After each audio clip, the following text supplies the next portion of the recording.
नमस्कार, मैं हूं आपके साथ कविता राणा। पूरी दुनिया में कोरोना का कहर जारी है और अब तक 2 करोड़ से भी ज्यादा लोग संक्रमित हो गए हैं और उसके साथ ही साथ अमेरिका चीन में लड़ाई जारी है और चीन को सबक सिखाने के लिए अमेरिका हिंद महासागर में उतर गया है। अमेरिका ने हिंद महासागर में स्थित अपने डिएगार्शिया सैन्य अड्डे पर स्टील्थ B-2 बम वर्षकों की तैनाती कर दी है। परमाणु हथियारों से लैस ये विमान दुनिया का अत्याधुनिक लड़ाकू विमान है और इसकी स्टील्थ कैपेबिलिटी इसे किसी भी रडार की पकड़ से बचाती है।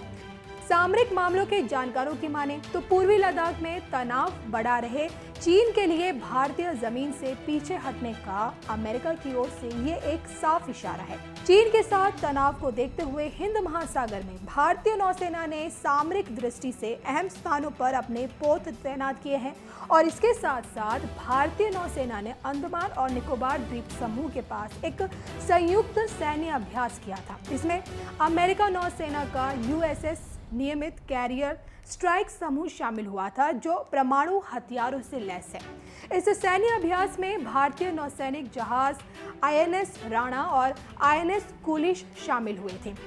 वहीं जापान के 2 युद्धपोत JS करिश्मा और JS शिमायुकी शामिल हुए।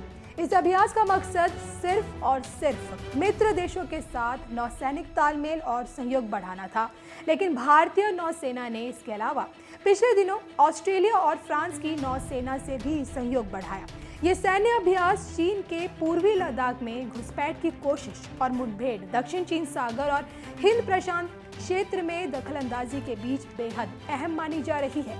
यहाँ पर एक बात आपको ये बताते चलें कि chief of defence staff general Bipin Rawat ने सोमवार को कहा था कि अगर LAC को लेकर चीन के साथ बातचीत असफल रहती है तो सैन्य विकल्पों पर भी विचार किया जाएगा। तो दोनों देशों की सेनाओं के बीच मई महीने से ही फिंगर एरिया, गलवान घाटी, हॉट स्प्रिंग्स और कुंगरंग नाला समेत कई क्षेत्रों को लेकर गतिरोध है और CDS रावत ने कहा कि लद्दाख में चीनी सेना द्वारा किए गए अतिक्रमण से निपटने के लिए सैन्य विकल्प खुले हुए हैं, लेकिन इसका उपयोग केवल तभी किया जाएगा जब दोनों देशों के बीच सैन्य और राजनयिक स्तर पर चल रही बातचीत फेल हो जाती है। तो आप समझ सकते हैं कि भारत और अमेरिका कैसे चीन पर दबाव बना रहे हैं और कैसे चीन को घेरने की कोशिश कर रहे हैं। अब देखना ये होगा कि आगे चीन इस पर क्या रिएक्शन देता है।